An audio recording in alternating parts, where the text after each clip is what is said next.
देखिए, जनगणना 2027 के तहत बिहार राज्य में आज 17 तारीख से स्वगणना का कार्यक्रम शुरू हो रहा है। जैसा कि आप जानते हैं कि 2027 जनगणना बहुत ही महत्वपूर्ण है और 2011 के बाद ये जनगणना हो रही है।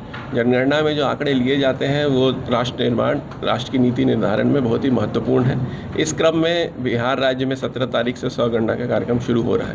पहले 15 दिन जो हमारे देश के नागरिक हैं उनको इस बार अवसर दिया गया है कि वो खुद से जो 33 प्रश्न हैं उसके उत्तर अपने घर के बारे में, अपने परिवार के बारे में उसमें दें।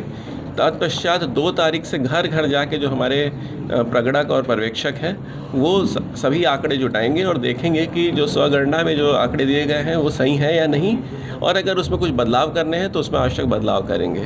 तत्पश्चात दूसरा चरण जो होगा, जो व्यक्तिगत व्यक्तियों के हिसाब से जो गणना का है, वो अगले साल फरवरी में प्रस्तावित है।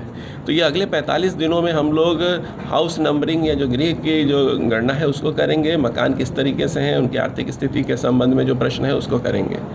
मेरा सभी ज़िले वासियों से अनुरोध है कि इसमें बढ़ चढ़ के भाग लें, क्योंकि ये जिस तरीके से अभी कुछ दिनों पहले हम लोगों ने निर्वाचन में राष्ट्र निर्माण के लिए वोटिंग की थी, उतना ही महत्वपूर्ण ये भी कार्य है, ताकि नीति निर्धारण में जो अगले 10 सालों तक की जो नीति निर्धारण होंगे वो इसी के बेसिस पे होंगे।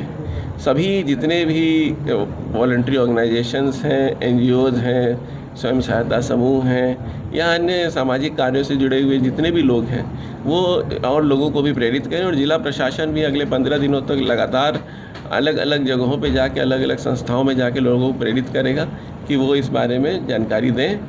और इसमें एक अनुरोध सबसे यही रहेगा कि जो अब अपने बारे में, अपने परिवार के बारे में जो अपना गणना करें, तो उसमें अंत में 11 डिजिट का एक आपको अंक मिलेगा, उसको सहेज के रखें, ताकि जब हमारे पर्यवेक्षक और प्रगणक 2 मई से जाएंगे तो वो 11 डिजिट का नंबर बताने के पश्चात ये जो ऑटोमेटिक जो उन्होंने डेटा भरा है वो आ जाएगा और उसका सत्यापन कर लेंगे। दूसरा एक और चीज़ है कि इसमें किसी भी तरीके के कोई बिचौलिए या अन्य व्यक्तियों से बचने की मैं मतलब सलाह दूंगा।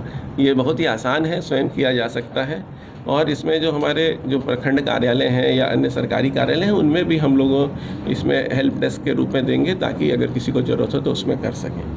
ग्रामीण क्षेत्रों के लिए देखिए, ग्रामीण क्षेत्रों में हम लोगों के जितने प्रगणक हैं और पर्यवेक्षक हैं उनको ट्रेनिंग दे दी गई है, वो भी लगातार भ्रमणशील रहेंगे।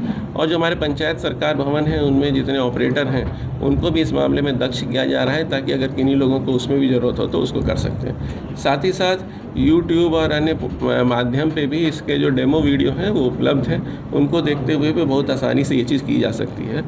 एक और अगर चीज़ को हम लोग स्पष्ट करना चाहेंगे कि भारत सरकार की तरफ से बहुत स्पष्ट किया गया है कि इसमें जो भी हम लोग जो आंकड़े दे रहे हैं वो पूर्णतः सुरक्षित हैं और इसमें किसी भी तरीके की कोई निजता का हनन नहीं होगा।